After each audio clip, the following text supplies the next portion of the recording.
Bonjour les élèves, on commence maintenant la dernière section des ondes électromagnétiques, donc la lumière en général.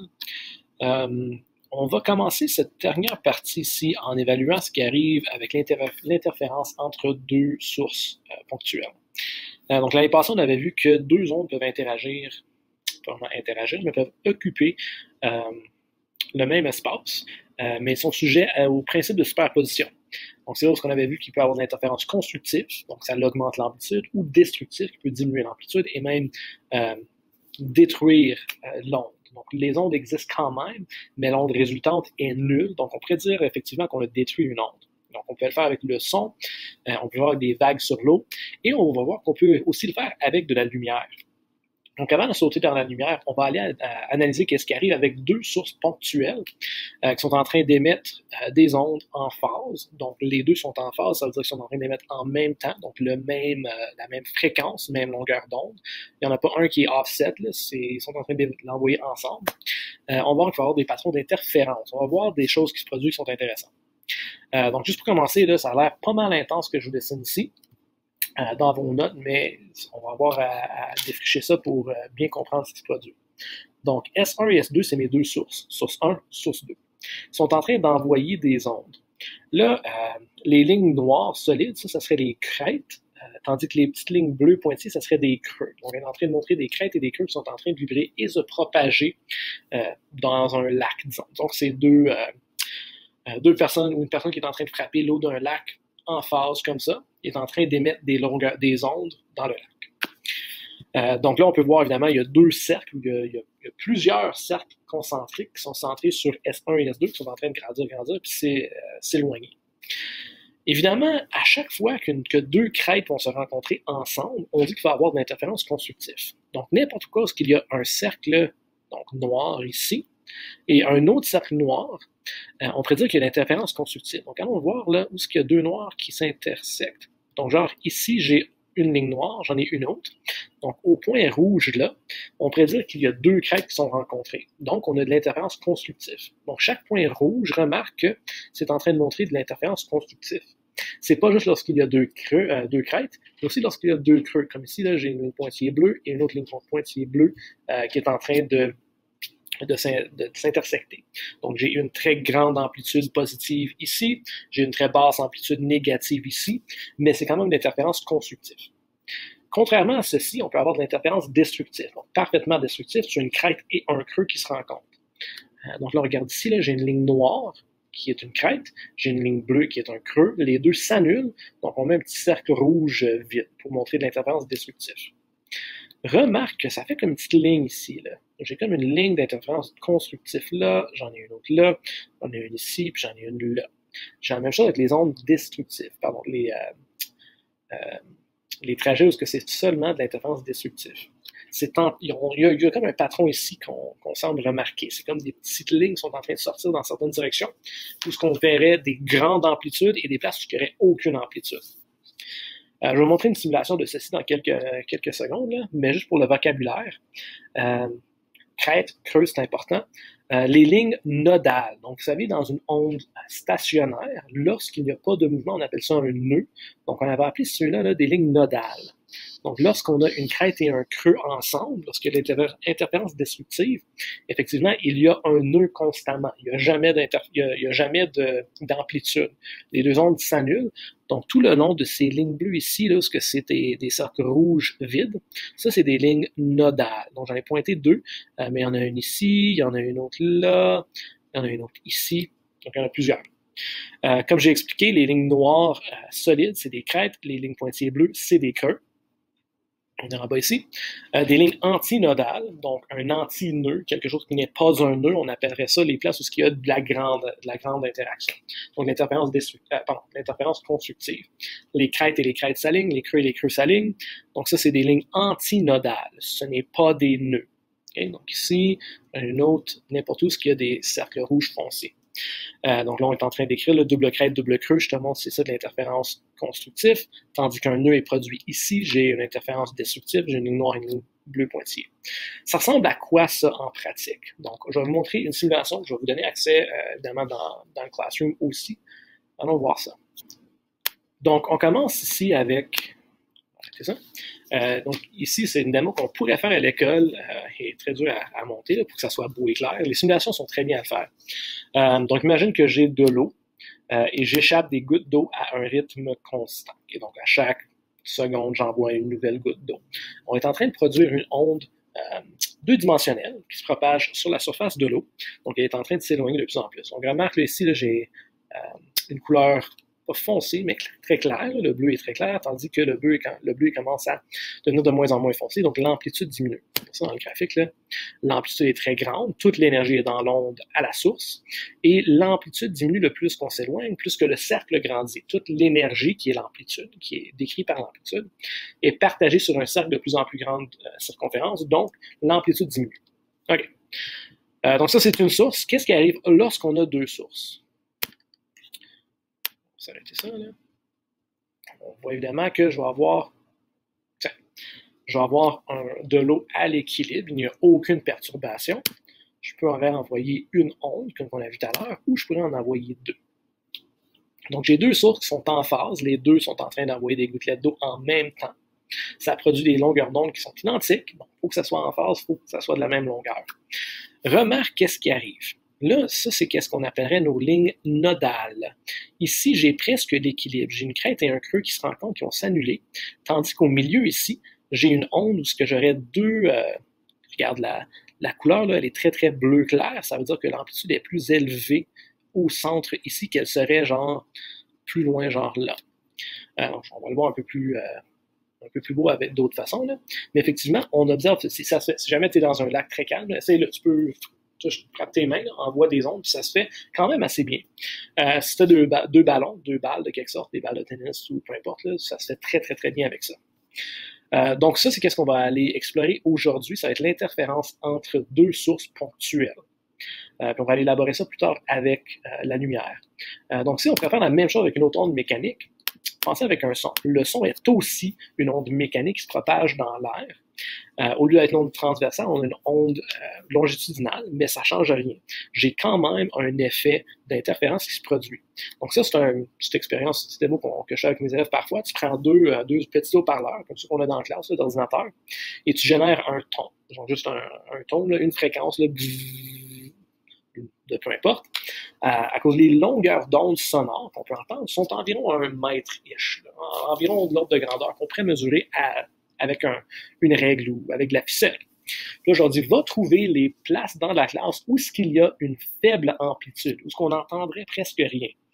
C'est pas parfait puisqu'il y a du son qui réfléchit par les murs et il y a plein d'autres choses qui se passent, mais on peut trouver des places où il y a un petit peu moins de volume. Effectivement, là, c'est comme ça qu'on peut faire des designs d'auditorium et tout ça. On peut juger comment est-ce que les ondes vont interagir, où est-ce qu'on place nos haut-parleurs pour qu'il y ait du son tout partout, pour pas qu'il y ait de dead spot, comme on dirait.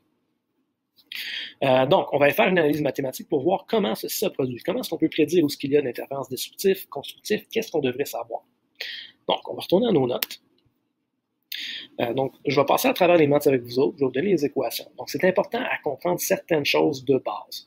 Donc, on avait déjà parlé avec les lentilles, avec les couches minces, les pellicules minces, que le déphasage, le phi, là, la lettre phi grecque, ça, c'est quand il y a une différence de chemin entre deux ondes. Donc, effectivement, là, les crêtes et les creux sont déphasés, ils ne sont pas alignés ensemble. Lorsqu'il y a un déphasage d'une longueur d'onde complète, donc s'il n'y a aucun déphasage, ça veut dire que les deux sont parfaitement alignés, good to go. Si on déphase, donc si je prends une onde et je la décale d'une longueur d'onde complète, je fais un déphasage d'une longueur d'onde complète, elle était alignée crête avec crête, creux avec creux, je la déphase d'une onde complète, tu vas voir qu'elle est quand même toujours alignée crête avec crête, creux avec creux. Même chose avec 2 longueurs d'onde, 3 longueurs d'onde, n'importe quel multiple de longueurs d'onde entier va me produire de l'interférence constructive. Pour avoir de l'interférence destructive, on veut avoir une différence d'une demi-longueur d'onde. Donc, pensez-y, là, j'ai crête et crête, creux, creux qui s'alignent. Je vais prendre mon onde, je vais la décaler seulement d'une demi-longueur d'onde. Donc, où est-ce que la crête était, maintenant elle est où le creux était, et le creux et la crête changent de place, effectivement. Donc, lorsqu'il y a une différence d'une demi-longueur d'onde, donc soit une demi exactement, 3 demi, ben ça c'est 1 et une demi, 5, ça c'est 2 et une demi longueur d'onde, là il va y avoir d'interférence destructive. Donc ça, c'est 2 situations qu'on peut considérer dans notre représentation visuelle, là, on aurait de l'interférence constructive ici, j'ai une grande amplitude. J'aurais de l'interférence destructive ici, j'aurais de la faible amplitude. Et si on remarque, là, il y en a d'autres petits chemins. Juste comme dans nos notes, là, il y en a plusieurs chemins d'interférence constructive et destructive. Ça, c'est où ce que mon N va venir en jeu. Je peux avoir le premier, le deuxième, le troisième, le quatrième, le cinquième, etc. OK. Donc, pour faire une analyse de la situation, j'ai fait un petit zoom. Donc, qu'est-ce qui se passe ici entre source 1 et 2? On va aller voir source 1 et 2 ici. Donc, on prend notre image ici qui est bien occupée, il y a bien de stuff qui se passe, et on va enlever ce qu'on n'a pas besoin. On va juste considérer la partie ici. Donc, les source 1, source 2, ils vont se rendre à un certain point. Donc, imagine qu'on choisit un point quelconque. Peut-être on va prendre le point ici pour l'interférence constructive ou l'interférence ici comme l'interférence destructive. Le point n'est pas super important pour tout de suite. On peut juste dire qu'on choisit un point quelque part, puis on va préciser de quoi qu'on parle un peu plus tard. Donc, comme c'est là, j'ai source 1, source 2 qui sont en train d'émettre leur son là, en ondes circulaires. Mais moi, je vais choisir un point en particulier, Pn. Je vais choisir un point, j'ai dessiné de même. Remarque que la distance S2 à Pn et S1 à Pn n'est pas pareille. Donc, S2 jusqu'à Pn est plus petite que S1 jusqu'à Pn. Il y a une différence de cheminement, une différence de chemin, pardon. La différence de chemin, donc la distance que la première source a dû parcourir, la onde 1, disons, qui vient de source 1, est égale à cette petite partie ici. Donc, ce que j'ai fait, c'est que j'ai mis une petite ligne là, pour que je vais couper ça avec 90 degrés, qui fait en sorte que S1Pn et A jusqu'à Pn, c'est égal. Une petite barre là, c'est en train de dire que la longueur de A jusqu'à Pn est égale de S2 jusqu'à Pn. Donc, ma différence de chemin, essentiellement mon déphasage, est égal à cette petite longueur ici, de S1 à A. OK. Deuxième chose importante, je rappelle, là, si tu as imprimé les notes, tu pourrais mettre un petit carré ici. On a dit qu'on a coupé ça à 90 degrés. Pour qu'on ait deux chemins égaux, effectivement, il faut qu'on le coupe à 90 degrés. OK. J'ai un angle à 90 degrés. Je viens de produire un triangle rectangle. Guys, SOHCAHTOA, vous le connaissez par cœur. On va aller utiliser le rapport de sin. Sin de mon angle θn. Donc, la raison que j'ai pris n, ça, c'est à cause, je précise que ça, c'est l'angle pour que je me rende au point n. Si je suis cet angle, je me rends au point N. Si j'aurais pris un point ici, là, Pn, s'il serait là, ben mes lignes auraient un angle différent. Donc ça, c'est θn qui est relié au point que j'ai choisi. OK. Donc, comme j'ai dit, S1 à A, ça, c'est mon déphasage. Donc, c'est le petit montant de chemin que l'onde qui provenait de la source 1 a dû parcourir de plus. Le rapport qu'on va exploiter, c'est le sin de mon angle θn. So, opposé sur hypoténuse, qu'est-ce qui est opposé à mon angle? Ah, c'est S1A. Qu'est-ce qui est l'hypoténuse dans ce triangle? C'est effectivement la variable qu'on a nommée D. D, c'est la séparation entre les deux sources. Là. Donc, qu'est-ce qui sépare mes deux sources? Ça va avoir une certaine distance qu'on va appeler D. OK. Donc, en général, on pourrait dire que le déphasage sur D, si S1A est égal au déphasage, je vais remplacer cette valeur avec déphasage. Le déphasage sur D est égal à sin θn. Ça, c'est une relation mathématique qu'on peut trouver. Dans le cas de l'interférence constructive, on veut que le déphasage soit une longueur d'onde entière, donc un multiple d'une longueur d'onde entière. Ça peut être θ, ça peut être 0, ça peut être 2 θ, 3 θ, 4 θ, 5 θ. Pardon, pas θ, lambda, c'est ce que je dis. Lambda 2, lambda 3, lambda 4, lambda, etc. Tandis que, si je veux de l'interférence destructive, il faut que ça soit une demi-longueur d'onde. Là, j'ai mis des règles générales. J'en ai mis en haut ici. Donc, n fois lambda, c'est n, il faut que ce soit un nombre entier, 0, 1, 2, 3, 4, 5. Et ici, je vais encore avoir 1, 2, 3, 4, 5. J'enlève une demi qui me donne le petit décalage de une demi. OK. Donc, ça, c'est mes premières équations générales que je vais utiliser. Quand il y a de l'interférence constructive à une position quelconque, donc lorsque mon Pn que je choisis, hein, là, on avait dit qu'on était pour parler du Pn, si je choisis un Pn ici, le petit rouge là, je dois utiliser cette équation. Si je connais Pn, je connais la valeur de D et l'angle, je peux savoir il y a combien de longueurs d'onde ça a pris pour se rendre là. C'est quoi le déphasage d'onde entre les deux. C'est une relation qu'on va exploiter un peu plus loin. Donc, on passe un peu plus loin. Là, on va s'expliquer que dans cette partie maintenant, on va aller voir l'interférence de façon encore générale, mais dans un cas où les valeurs de lambda, la valeur de D est très petite, disons que je ne suis pas capable de mesurer. Je vais vous montrer cette expérience ici. Là. Les longueurs d'onde sonores sont quand même assez longues. Je peux les mesurer, on peut prendre 1 mètre, on peut prendre peut-être 2 mètres si nécessaire, là, pour mesurer une longueur d'onde sonore. Ça se fait. C'est pas très difficile à le mesurer. Similairement, là, si je sépare 2 haut-parleurs d'une distance, je peux probablement le mesurer moi-même avec une règle, avec du ruban à mesurer quelconque. Quand on va parler de la lumière, les longueurs d'onde visibles, donc de lumière visible, ce qu'on parle, c'est sur l'ordre de quelques centaines de nanomètres. Tu ne vas pas être capable de mesurer quelques centaines de nanomètres toi-même. Il va falloir que tu trouves une autre façon de retirer de l'information sans avoir à mesurer toi-même la longueur de l'onde. Ça ne se fait pas, c'est physiquement impossible. Donc, on va aller exploiter une autre relation, donc un triangle semblable. Donc, ce que je veux qu'on remarque ici, c'est 2 triangles. Donc ici, je le dessine très, très grand. À cause de la situation, effectivement, c'est ça qui se produit là. On va faire une interférence. On va envoyer nos sources. Donc, maintenant, on est verticalement, on va être horizontalement. Source 1, source 2, ma distance entre mes 2 sources. Mes petites lignes, disons pas parallèles, là, mais mes petites lignes diagonales ici sont en train de se rendre à un point PN encore. Mais j'ai rajouté de l'information. J'ai rajouté le fait qu'on va mettre genre un écran en avant. On va mettre un écran un peu plus loin. On va mettre la situation, imagine que j'ai ça, là.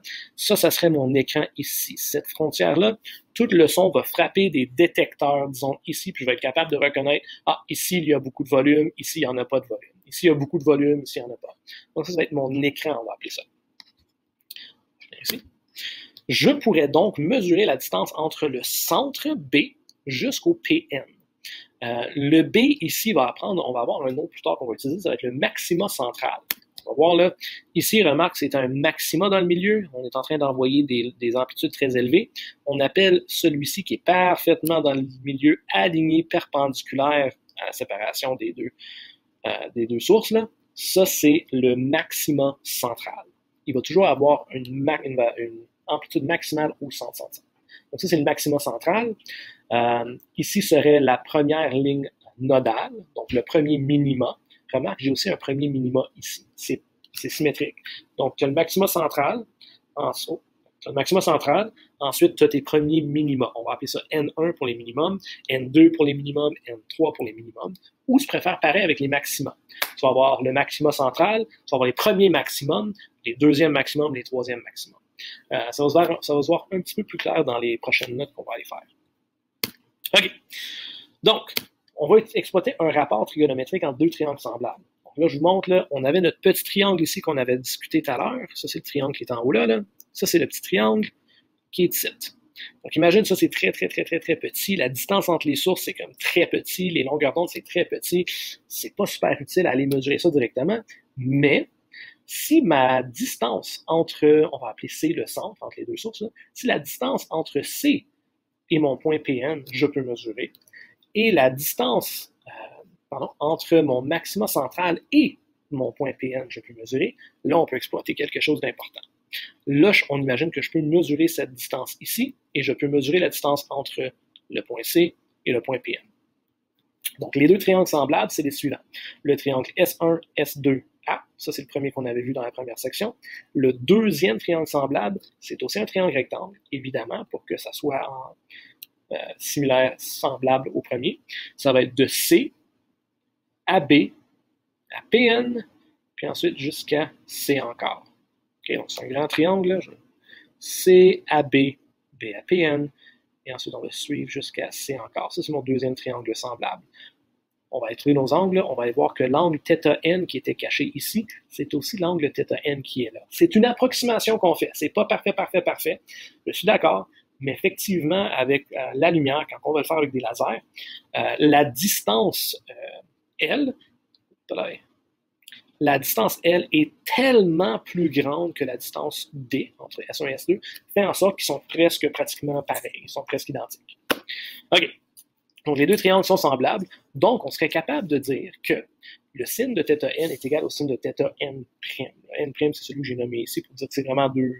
On est en train de voir 2 places différentes, mais c'est la même valeur d'angle. Donc, d'après ma première relation, sin θn, c'était déphasage sur D. D'après cette nouvelle relation, opposée à mon θn', c'est xn, l'hypoténuse cl, je trouve cette nouvelle relation ici. Ça met en relation les 2 triangles semblables. On va prendre ça, puis encore, je vais prendre mon déphasage, là, puis je vais choisir l'interférence constructive ou destructive. Quand c'est constructif, n lambda. Si c'est destructif, une différence d'une demi-longueur d'onde. Donc, voici mes deux équations que je peux utiliser vraiment. Si je connais un point, Pn, qui est à une distance connue du maxima central, okay, donc je dois connaître cette longueur, et je connais la distance, effectivement la distance entre le centre et l'écran. Donc oui, je sais comme c'est là, on fait le C jusqu'à L, mais on va voir plus tard là, que cette distance de C à L est pratiquement la même chose que de C à B. Donc voici ma deuxième petite interférence. Donc, L, c'est la distance entre le point C, le centre entre les deux sources, et le nème maxima au minima. N'oublie pas, là, si on prend un maxima, c'est à cause qu'on prend l'équation ici. Si on parle d'un minima, c'est un minimum, là, il y a très peu d'amplitude, on parle d'interférence destructive. Donc, ton choix d'équation va dépendre de si tu parles des maxima ou des minima. D, c'est la séparation entre les deux sources. Xn, c'est la distance entre le maxima central et le nème maxima au minima. Et lambda, c'est la longueur d'onde. Donc, en gros, c'est ça la théorie pour l'interférence entre deux sources ponctuelles. Remarquez que jusqu'à date, là, c'est pas forcément de la lumière, mais c'est juste n'importe quel onde qui peut faire ceci. C'est pour ça que j'ai gardé de l'eau ou bien des sons pour le montrer. On va faire quelques petits problèmes, puis ensuite, on va passer à l'application de ceci avec la lumière. Le premier exemple qu'on va explorer, c'est pas de la lumière, c'est juste c'est des ondes, on ne connaît pas la longueur d'onde, mais c'est des ondes qui sont séparées, ou deux sources qui sont séparées pardon, par une distance de 5 cm, donc mesurable par l'homme, disons, par une personne. On connaît la fréquence de mes deux ondes, donc 8 Hz sont en train d'envoyer 8 ondes par seconde. On sait qu'il y a un point sur la première ligne nodale, donc Pn, donc n va être égal à 1. Si c'est nodal, il y a des nœuds, ça nous précise que c'est destructif. Okay? Donc, on parle d'une ligne de destruction puisque c'est des nœuds, c'est une ligne nodale. C'est la première N1, donc c'est pas dans le centre. N'oubliez pas, là, le centre, on appelle ça le maximum central. Le centre, lui, ça serait comme N0. Puis ensuite, on a une valeur de 1, 2, 3, 4 qui part du centre. OK. Premièrement, ça nous demande de trouver la longueur d'onde et ensuite la vitesse. Donc, la première chose à faire serait, premièrement, c'est bon de représenter la situation visuellement pour comprendre ce qui se passe. Donc, la distance entre deux sources D est 5 cm. Le premier chemin est de 10 cm. Le deuxième chemin est de 11 cm. La fréquence 8 Hz. Pn, c'est 1, puis c'est destructif. Donc là, on va aller voir qu'est-ce qu'on va faire pour trouver lambda. Donc, premièrement, allons voir l'évolution de nos équations jusqu'à date. On avait dit que le déphasage, ça c'est la différence de chemin entre deux sources. Donc ça on avait S2Pn moins S1Pn. On peut même préciser, au lieu d'avoir Pn, on a P1. Et bien regarde, on a déjà de l'information qu'on n'avait pas avant. On connaît la distance S2 à P1, on connaît la distance de S1 à P1. On connaît les deux valeurs-là, donc on pourrait connaître c'est quoi la différence de distance ici. Déphasage, je n'en ai pas certain c'est quoi, mais on le sait que ça va être au moins une demi-longueur d'onde. Hein. Ça va être n moins une demi lambda. Je vais écrire ça là. Donc, dans notre équation, on connaît, comme on a dit, le cheminement des deux ondes pour se rendre au point Pn1. S2 a parti de S2 puis a fait 11 cm. L'onde de S1 a parti de S1 a fait 10 cm pour se rendre au point là. Donc, on connaît la différence, ça va être de 11 moins 10, 1 cm. Différence de 1 cm. Dans notre équation ici, on cherche notre lambda et on connaît notre valeur de n. N, c'est sur quelle ligne nodale est-ce que tu es? Es-tu au premier maxima, deuxième maxima ou minima? Nous autres, on parle de N1. Donc, si je connais la valeur, ça serait 1 moins une demi. Lambda est égal, puis on fait rentrer nos valeurs, je vais avoir 11 cm moins 10 cm. Tu peux convertir en mètres, ça ne dérange pas. Garde tes unités à l'intérieur pour t'assurer que tu ne brises rien, qu'il n'y ait pas d'autres unités qui viennent en jeu. 1 moins une demi, c'est une demi, donc une demi lambda égale à 11 moins 10 qui est 1 cm, valeur absolue. Je multiplie par 2.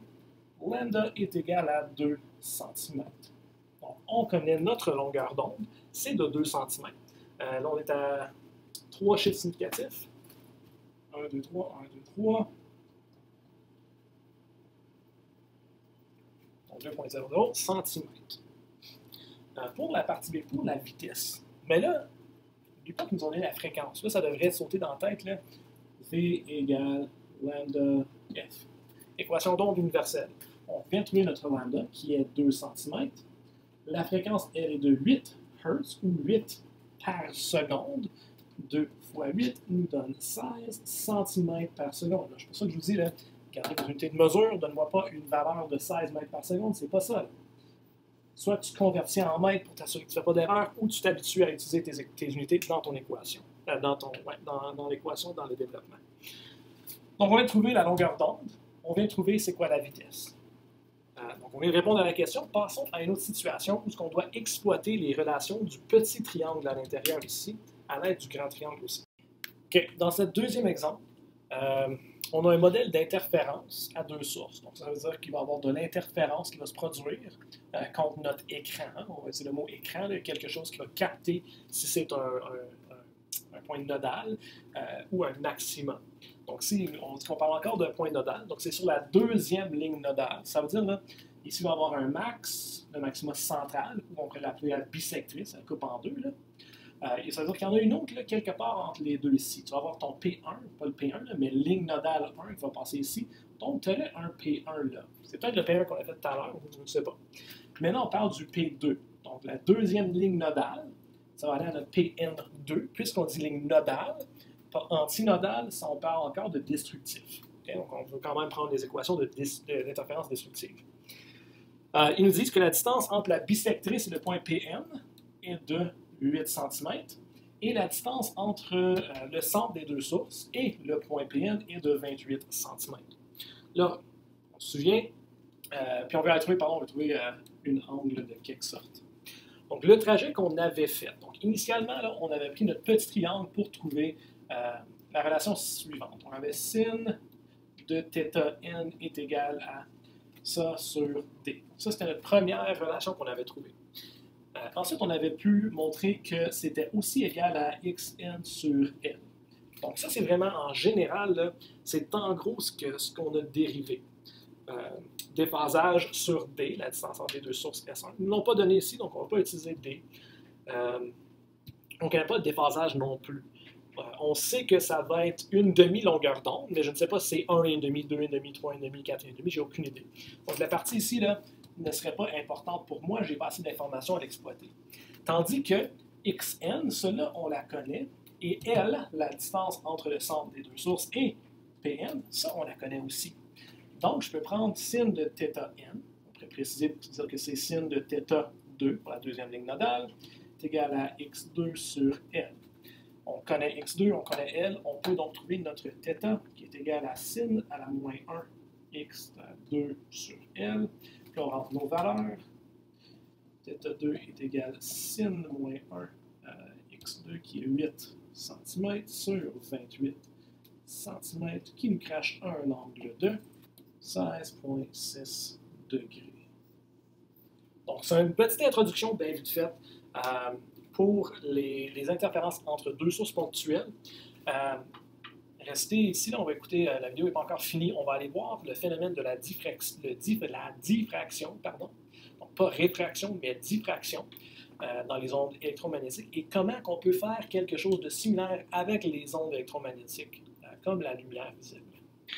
Donc, le dernier phénomène vraiment qu'on va aller voir avec la lumière, les ondes électromagnétiques, c'est encore une caractéristique ou un phénomène qui se produit dans toutes les ondes. Donc, on avait vu que les ondes, lorsqu'ils passent d'un milieu à un autre, ils peuvent changer de direction grâce à la réfraction. On peut voir qu'ils sont réfléchis parfois, donc réflexion et réfraction.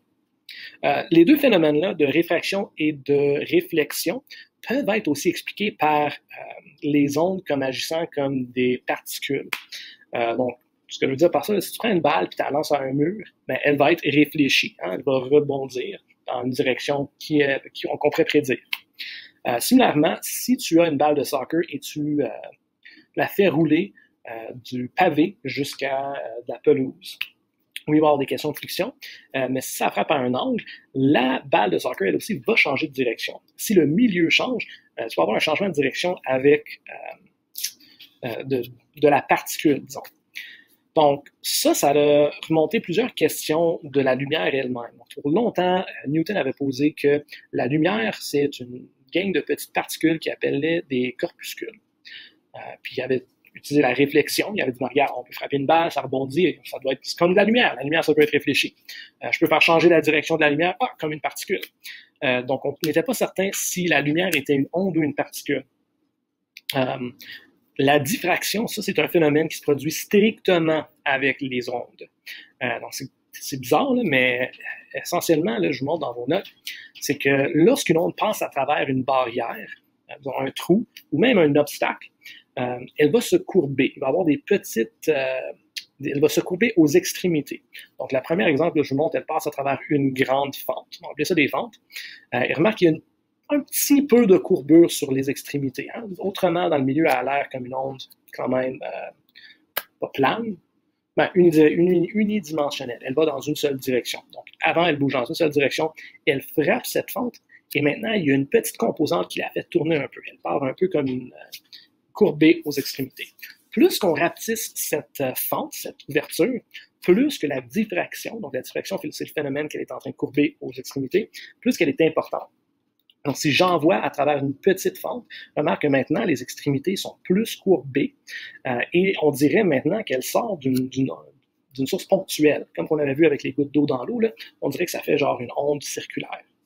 Similairement, si la longueur d'onde est très petite, comparativement à la fente, elle aussi peut subir une grande diffraction aussi. Donc, le phénomène de diffraction, c'est le fait qu'elle peut courber quand elle frappe un obstacle. Donc, obstacle, ça peut être une fente ou ça peut être carrément genre une petite obstacle comme celle-ci. Donc, remarque qu'il y a de la courbure aux extrémités.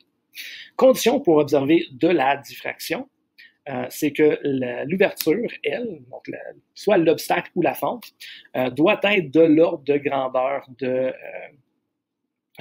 la longueur d'onde, effectivement. Okay? Donc, on aimerait voir un rapport de lambda sur L qui est environ 1. Pardon. Plus petit est la fente, plus qu'il y aura d'interférence. Pardon, pas d'interférence, non, de diffraction. Si l'ouverture est trop grande, ben là, on a très peu de diffraction et on n'observera pas ses conséquences. Donc ça, là, par elle-même, ça serait un bon cours à explorer. Vous avez remarqué, c'est une feuille de notes. Voici le phénomène de la diffraction pour les ondes en général. Donc, je vais montrer des petites simulations de ça maintenant. OK. Donc,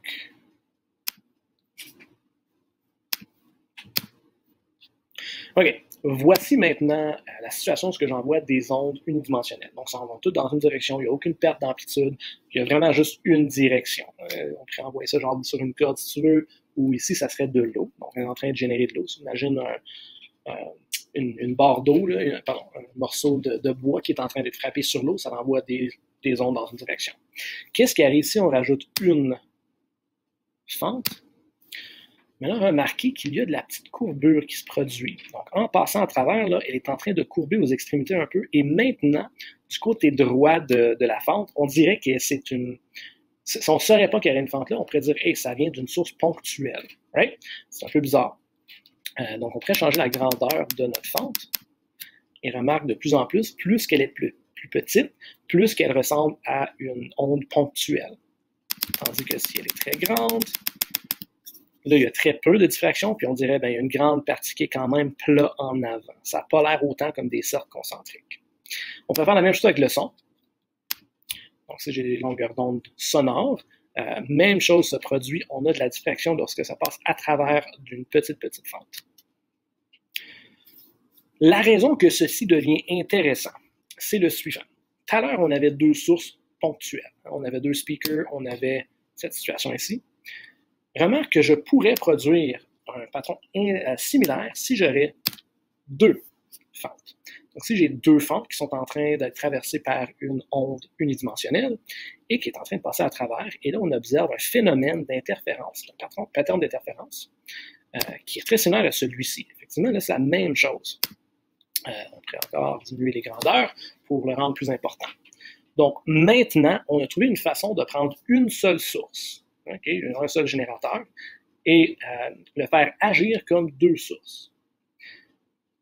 Ceci devient extrêmement important pour montrer que la lumière est effectivement une onde et non une particule.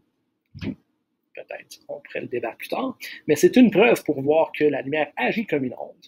C'est le suivant. Au lieu de prendre un générateur d'ondes sonores, qu'est-ce qu'il y a si je prends un laser? Si j'envoie des ondes lumineuses, est-ce que la même chose va se produire? Et c'est ça qu'on observe, c'est effectivement oui. Donc, on peut voir de la diffraction premièrement. On pourrait observer un patron de diffraction. Dans ce cas-là, on voit de l'interférence, un grand maximum ici, et ça dissipe le plus loin du terrain. Okay? Effectivement, il y a beaucoup plus de lumière qui frappe là, puis il y en a très peu ici. Si la lumière agirait comme une particule, si tu es là, si toi tu es du côté-là, et tu commences à envoyer des balles de soccer, donc tu en envoies une centaine, 1 million de balles de soccer à travers cette fente. Mais premièrement, si tu les envoies à travers d'une toute petite fente, n'oublie pas, là, c'est une petite fente, et tu les envoies toujours dans la même direction, il n'y a pas d'affaire d'envoyer à un angle, on envoie juste dans une direction, unidimensionnelle. Ben, la seule place où que la balle de soccer peut frapper, c'est ici.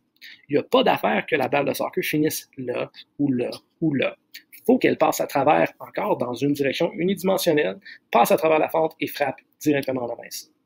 Donc, si la lumière agirait comme une particule, on devrait voir juste de la lumière ici. Le laser là, devrait se montrer rien que là et nulle part d'autre. Ce n'est pas le cas. Plus court que ça, si on met 2 fentes, on peut observer un patron d'interférence. Donc, dans ce cas-là, on prend un laser, on le fait passer à travers 2 petites fentes, comme le cas est ici. Donc, j'imagine ça, c'est un petit laser. Là. Je sais qu'il a l'air gros, mais effectivement, un laser, c'est ça. C'est toute la lumière, ça va dans une direction.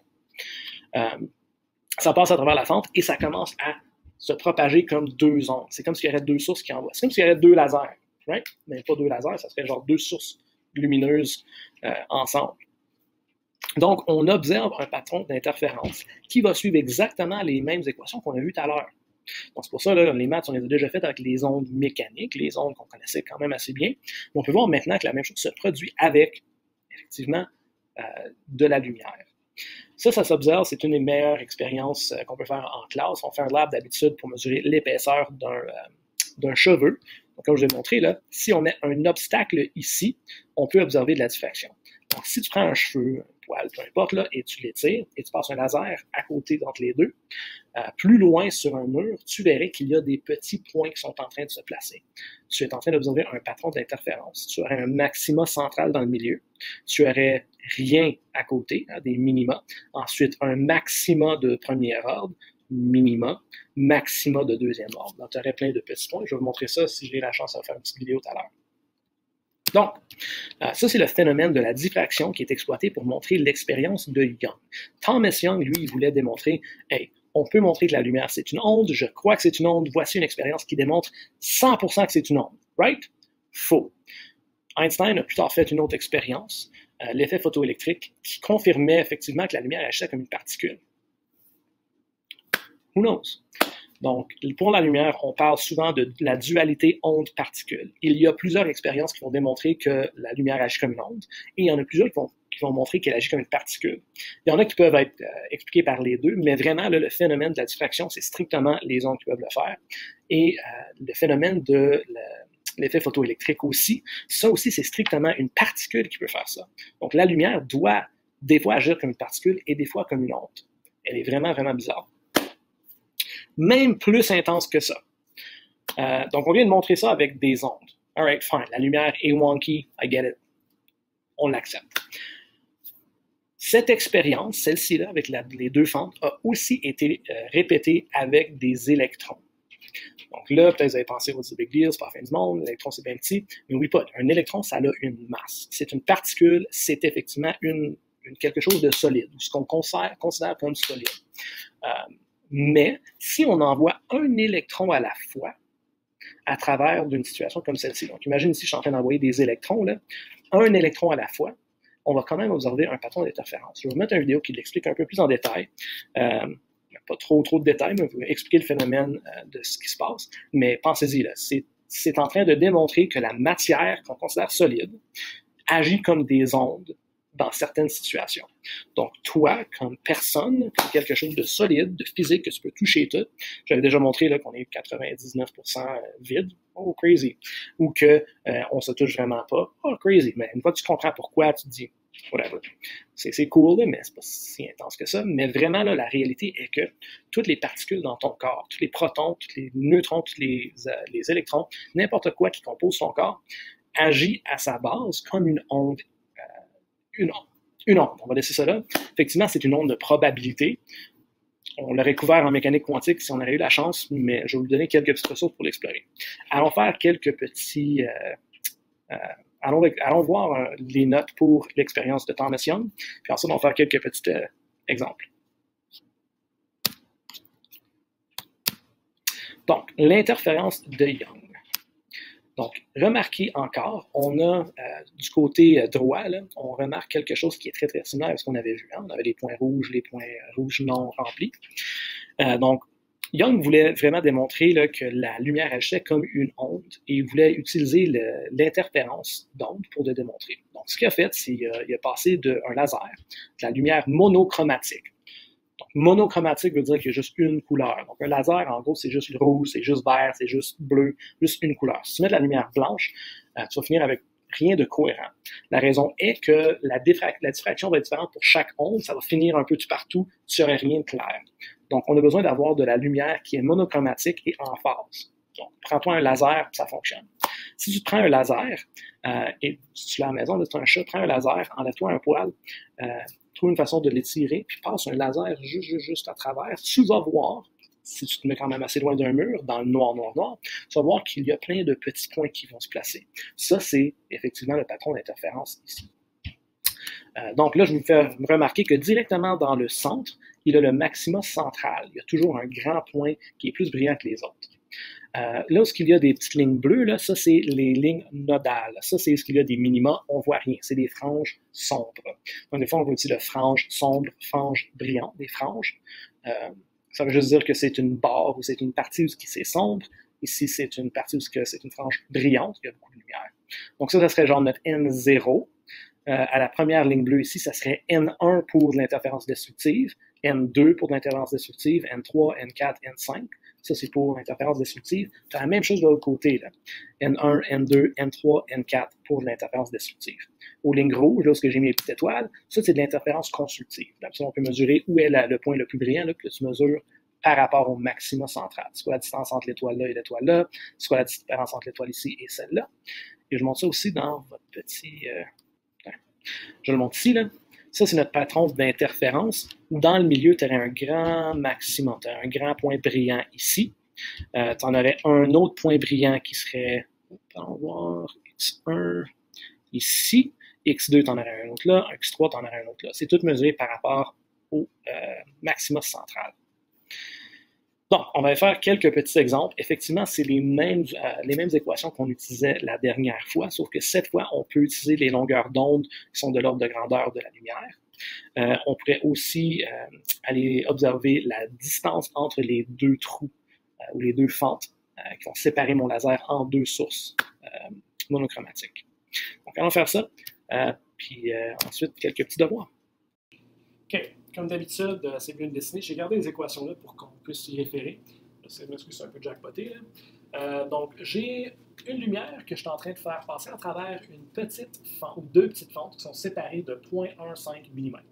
Okay, donc, les deux fentes là, sont séparées de 0,15 mm. La valeur de D, 0,15 mm. Évidemment, là, je ne vais pas avoir ça en millimètres, je vais parler de mètres. J'ai converti en mètres. 1,5 fois 10 à moins 4 mètres. Donc, fois 10 à moins 3, ça me donnerait des millimètres. Puis, puisque c'est 0,15, j'ai fait un autre fois 10 à moins 1. 1,5 fois 10 à moins 4 mètres. C'est la distance qui sépare mes deux sources. Très petit comme longueur, surtout comparé à elle qui est de 3,0 mètres.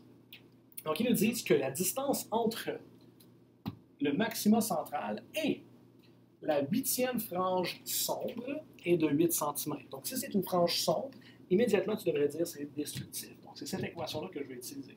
Je vais avoir n moins une demi lambda sur d est égal à xn sur l. OK. Alors, on va voir qu'est-ce qui se passe. Mais la valeur de n, c'est N8. Okay, c'est pas général, là, on est en train de parler de la 8e frange sombre. X8, ça veut dire que je vais mesurer du point central jusqu'à ma 8e frange sombre, là où il n'y a pas de lumière brillante. L, c'est la distance entre mon système de fente, là, mes deux fentes et mon écran, donc parfaitement perpendiculaire. Et ensuite, parfaitement perpendiculaire, je vais vous décrire. N aussi, c'est 8, puisqu'on parle de la 8e frange. On va avoir 8 ici. Lambda, c'est ce que je cherche.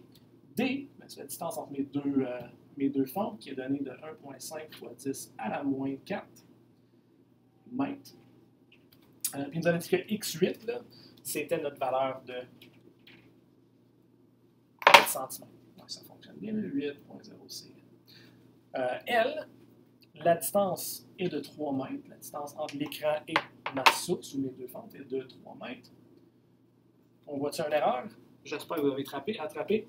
Ça, c'est donné en centimètres, j'ai des mètres, j'ai des mètres. Je dois être cohérent. Quand j'ai différentes mesures qui fonctionnent, qui rentrent dans mes équations, je dois toujours être dans la même unité. Il faut que mes unités soient cohérentes. Donc, 8 fois 10 à la moins 2 mètres pour cent. Donc, on fait nos maths. Je finis avec ça divisé par ça, je vais mettre là, je divisé par ça, qui me donne 5,33 fois 10 à la moins 7 mètres. Vous avez remarqué que si je bouge ma virgule fois 10 à la moins 9 mètres de 3 fois, pardon, de 2 fois, 1, 2, je fois 10 à la moins 9. Fois 10 à la moins 9, c'est des nanomètres, 533 nanomètres. Donc ça, c'est la longueur d'onde. Si la question, est-ce qu'elle demande la couleur, on va voir. À quelle longueur d'onde la source radiée va-t-elle? Bon, donc voilà, c'est la longueur d'onde, c'est notre réponse. Si ça nous demande quelle couleur, là, ben, on doit aller voir 533 nanomètres, ça correspond à quelle couleur. Fais une petite recherche en ligne, va voir dans ton premier devoir de les ondes électromagnétiques, tu vas être capable de voir que ça correspond à la couleur du vert. Okay? Donc passons à la prochaine exemple. Okay. Maintenant, dans cet exemple, ils nous disent qu'on est en train de passer une lumière de 652 nanomètres à travers de deux fentes qui sont séparées de quelque chose. D, c'est ça notre but, on a trouvé ça. Et on est capable de mesurer le maximum, ou la frange brillante du troisième ordre, donc N3 pour constructif. Donc finalement, on en parle de constructif. Puis j'aimerais savoir c'est quoi la valeur de D. C'est quoi la distance qui sépare mes deux trous, effectivement. OK. Donc, on connaît l'angle, on connaît que c'est le troisième maximum, donc c'est constructif, et on connaît la longueur d'onde. Donc, on aurait N lambda sur D égale X N sur L. Remarque que nulle part est-ce qu'on a un angle ici, mais souviens-toi que ceci revient d'une relation qui prenait en considération θ M. Okay? Donc, effectivement, ils ne nous ont pas donné la distance entre le maximum central et la troisième frange brillante.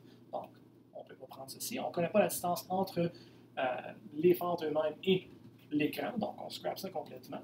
On connaît la longueur d'onde, on connaît D. Donc, allons voir qu'est-ce qu'on peut retrouver ici. Donc, effectivement, on va prendre N lambda sur D égale sin θ n. Alors, on va isoler notre D. D est égal à N lambda sur sin θ n. Maintenant, on peut rentrer les valeurs qu'on connaît. La valeur de N, c'est 3. La longueur d'onde est de 652 nanomètres. Et sin de 15 degrés. Donc, l'espace entre les deux fentes est donc de 7557,4 nanomètres, puisque j'ai tout mesuré en nanomètres. Remarque, 3, c'est juste un nombre. C'est 1, 2, 3, il n'y a pas d'unité. Sin de 15, c'est un rapport, encore, il n'y a pas de nombre. Les seules unités, c'est les nanomètres. Tu aurais pu le mettre en mètres, c'est beau, ça ne change rien. Si je le mets en mètres, on aurait D est égal à 7,557 fois 10 à la moins 9, 3, à moins 6 mètres, donc des micromètres. Donc 7,557 fois 10 à la moins 6 mètres, on veut 3 chiffres significatifs. On finit avec 7,56. Remarque là, que c'est quand même intéressant et c'est comme ça qu'on peut étudier les structures cristallines de différentes substances. Donc, quand on passe des lasers à travers, si on connaît la longueur d'onde et on peut mesurer quelque chose d'externe, on peut avoir de l'information à propos de quelque chose d'extrêmement petit. Donc, je pense avec les structures de carbone, on peut trouver la distance entre les atomes de carbone. Puis il y a d'autres choses assez intéressantes de même. Je vais trouver des articles à lire pour ça. Mais en tout cas, la diffraction, c'est le phénomène de la lumière qui est en train de courber quand elle passe par un obstacle, effectivement. Les patrons d'interférence, c'est ce qu'on observe lorsqu'il arrive de l'interférence entre deux substances, entre deux sources lumineuses monochromatiques en phase. Okay? Donc souvent, les patrons d'interférence, on va les dessiner de cette façon-là. Là. Ça, c'est ton maxima central, n égale 0. Puis tous tes maxima après, tes points brillants, c'est des premières ordres, c'est la première, deuxième ordre, troisième ordre, etc. Même chose avec les franges sombres, on pourrait les calculer là. Il y a plein d'autres applications qu'on pourrait aller voir. On n'a pas encore appliqué celle-ci. Effectivement, si tu connais la distance entre deux maxima, tu connais delta x, donc la distance ci, la distance entre ces deux-là, la distance entre les deux prochains, ça c'est tout les delta x, c'est constant. C'est une façon de mesurer et d'appliquer une relation similaire. Je vous donne un petit devoir, c'est la dernière leçon qu'on va avoir cette année. C'est vraiment dommage, il y a tellement plus d'autres choses qu'on aurait pu voir ensemble. J'espère que ça n'a pas été trop pénible, même si ça a été pas mal rushé. Là. Bonne chance l'année prochaine. Félicitations d'avoir tout passé le cours de physique 12 préuniversitaire. Ciao!